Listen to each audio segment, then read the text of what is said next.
ओम नमो भगवते वासुदेवाय।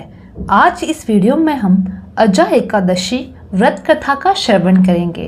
चलिए सुनते हैं अजा एकादशी व्रत कथा। अर्जुन ने कहा, हे पुंडरीकाक्ष, मैंने श्रावण शुक्ल एकादशी अर्थात पुत्रदा एकादशी का वर्णन सविस्तर सुना था। अब आप कृपा करके मुझे भाद्रपद माह के कृष्ण पक्ष की एकादशी के विषय में बताए। इस एकादशी का क्या नाम है तथा इसके व्रत का क्या विधान है? इसका व्रत करने से किस फल की प्राप्ति होती है? भगवान श्री कृष्ण ने कहा, भाद्रपद माह के कृष्ण पक्ष की एकादशी को अजा एकादशी कहते हैं। इसका व्रत करने से सभी पाप नष्ट हो जाते हैं। इस लोक और परलोक में मदद करने वाली इस एकादशी व्रत के समान संसार में दूसरा कोई व्रत नहीं है। अब ध्यानपूर्वक इस एकादशी का महात्मा और कथा सुनो।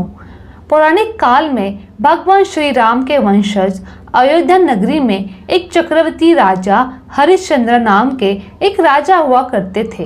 राजा अपनी सत्यनिष्ठा और ईमानदारी के लिए प्रसिद्ध थे।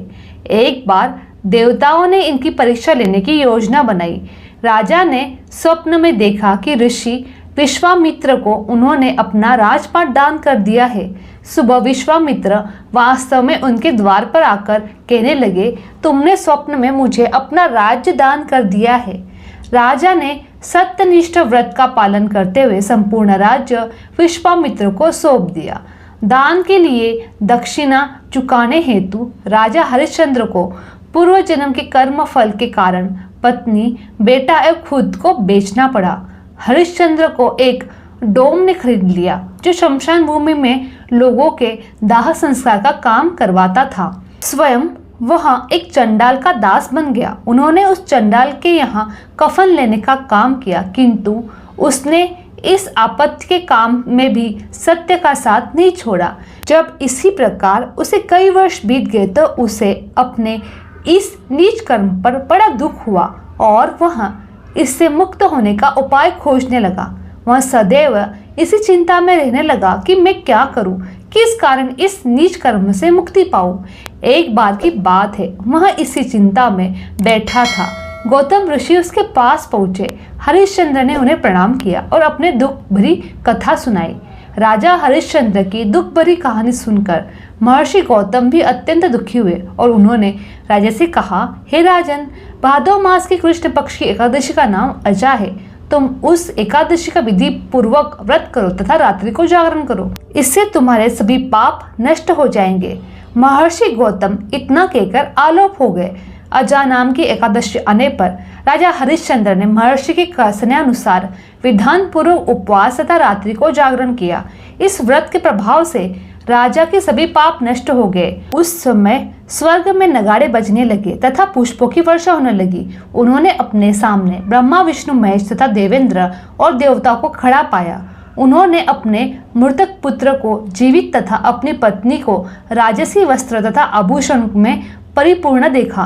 व्रत के अभाव से राजा को पुनः अपने राज्य की प्राप्ति हुई। वास्तव में एक ऋषि ने राजा की परीक्षा लेने के लिए यह सब कौतुक किया था, परंतु अजा एकादशी के व्रत के प्रभाव से ऋषि द्वारा रची गई सारी माया समाप्त हो गई। अंत के समय हरिश्चंद्र अपने परिवार सहित स्वर्गलोक को चला गया। हे राजन, यहाँ सब अजा एकादशी के व्रत के प्रभाव से था। जो मनुष्य इस उपवास को विधान पूर्वक करते हैं तथा रात्रि को जागरण करते हैं, उनके सभी पाप नष्ट हो जाते हैं और अंत में स्वर्ग की प्राप्ति करते हैं। इस एकादशी व्रत की कथा के श्रवण मात्र से ही अश्वमेध यज्ञ की प्राप्ति होती है। बोलो भगवान श्री कृष्ण की जय। हरि विष्णु की जय हो। अब अगली कहानी सुनेंगे एक बूढ़ी अम्मा की, जिन्होंने बूढ़ी होने के बाद भी दृढ़ निश्चय और पूरी श्रद्धा भाव से इस व्रत को पूरा किया था। कथा को सुनने से व्यक्ति के जन्म जन्म के पाप नष्ट होकर भगवान के प्रति श्रद्धा भक्ति बढ़ जाती है। बोलो श्री हरि विष्णु की जय हो। बोलो लक्ष्मी माता की जय हो। एक समय की बात है, एक बूढ़ी अम्मा रहती थी। उसके घर में उसके बेटे, बहू, पोते पोतियाँ किस चीज़ की भी कोई कमी नहीं थी। फिर भी वह एक बार एकादशी का व्रत रखने की जिद करने लगी। घर वालों ने खूब समझाया कि अम्मा, अब आपकी उम्र हो गई है, आपको एकादशी जैसा कठिन व्रत नहीं करना चाहिए। आपको क्या ज़रूरत है व्रत करने की? वो तो बूढ़ी माई बोली, नहीं, मैं तो एकादशी का व्रत ज़रूर करूँगी। मेरे बेटे बहुओं, पुत्र पोतों के आदि सुविधा के लिए यह व्रत मैं करना चाहती हूँ। मेरे बच्चों को किसी भी तरह की कोई तकलीफ न हो, हमारे घर में धन से परिपूर्ण हो। इस तरह कहकर वह बूढ़ी अम्मा एकादशी का दिन व्रत रखने के लिए सुबह से जिद कर बैठी। सुबह सवेरे जल्दी उठकर स्नान किया। उसके बाद घर के मंदिर में जाकर श्री हरि विष्णु के समक्ष घी का दीपक जलाकर एक जल से भरा हुआ कलश रखकर श्री हरि विष्णु के चरणों का ध्यान करते हुए उन्होंने अच्छी तरह से व्रत कथा सुनी और ओम नमो भगवते वासुदेव मंत्र का जाप भी किया। उसके बाद में अपने बच्चों के मंगल जीवन की कामना करते हुए सूर्य भगवान को अर्घ्य दिया। फिर पूजा पाठ पूरी करके पंडित जी को घर पर मिट्टी के पात्र को जल भरकर और ऋतुफल दान में दिया। उस दिन बहुत ही ज़्यादा गर्मी थी। गर्मी के कारण बूढ़ी अम्मा को बहुत ही बेचैनी हो रही थी। तो बूढ़ी अम्मा सोच रही थी कि क्या पता इस व्रत को मैं रख पाऊंगी या नहीं, लेकिन आज का व्रत तो मैं बीच में नहीं छोड़ूंगी। इस तरह बूढ़ी अम्मा भूख प्यास से परेशान बार बार पानी से कुल्ला करती रही, मुँह धोती रही। थोड़ी देर की राहत महसूस उन्हें होने लगी, फिर वही हालत हो जाती। बूढ़ी अम्मा कुछ देर तक तो तालाब में पानी में ही बैठी रही, लेकिन बाहर निकलते ही फिर उनका बार बार मुंह सूखने लगा। बूढ़ी अम्मा बहुत ही परेशान हो रही थी। एक तरफ तो उनका बुढ़ापा और दूसरी तरफ वो भयंकर गर्मी जैसी। बूढ़ी अम्मा ने तो कैसे ही करके दिन काट रही थी। अब सामने पहाड़ जैसी रात भी थी। उसका काटना बड़ा ही कठिन दिखाई दे रहा था। खटिया पर बूढ़ी अम्मा बार बार करवट ले रही थी। कभी खड़ी होती, कभी बाहर जाती, कभी अंदर आ जाती। इसी तरह वह रात गुजारने लगी। उसे शांति महसूस नहीं हो रही थी। वह वापस खटिए पर आकर बैठ गई और एकादशी माता का स्मरण करने लगी। कहने लगी, माता जी, आज तो आप ही मेरी लाज रखिए।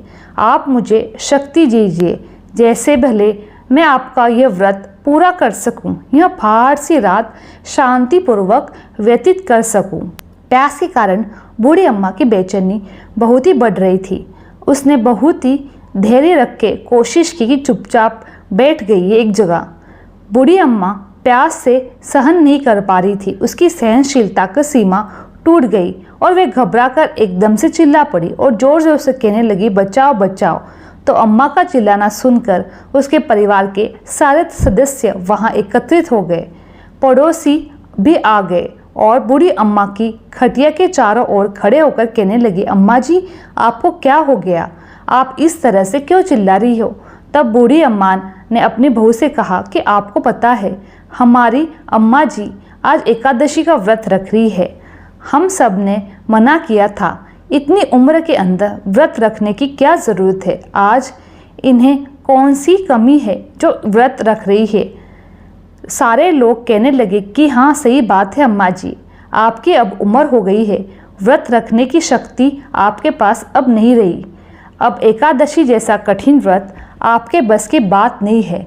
हम जैसे हट्टे खट्टे भी एकादशी का व्रत रखने में हिचका जाते हैं। आपने तो बिना सोचे समझे एकादशी का व्रत रख लिया। बूढ़ी अम्मा कहने लगी कि भोजन तो मैं नहीं करूँगी और ना ही पानी पीऊँगी। आज तो लगता है कि मेरे प्राण भी निकल जाए, पर ऐसा मैं व्रत बीच में नहीं छोड़ूंगी। छोटी सी मटकी पानी से भरकर मेरी छाती पर रख दो। यह सुनते ही उस बूढ़ी अम्मा का पोता भागकर एक छोटे से घड़े में पानी लेकर आया, अपनी दादी की छाती पर धीरे से रख दिया। फिर बूढ़ी अम्मा को थोड़ा सा आराम मिला। आराम मिलने के कारण बूढ़ी अम्मा को नींद आ गई। सारे कहने लगे कि चलो अब हम भी आराम करते हैं। आधी रात तो बीत चुकी है, आधी रात और है। अब अम्मा को नींद आ गई है, जागने पर तो सवेरा हो जाएगा। इस तरह सब अपने अपने घर चले गए।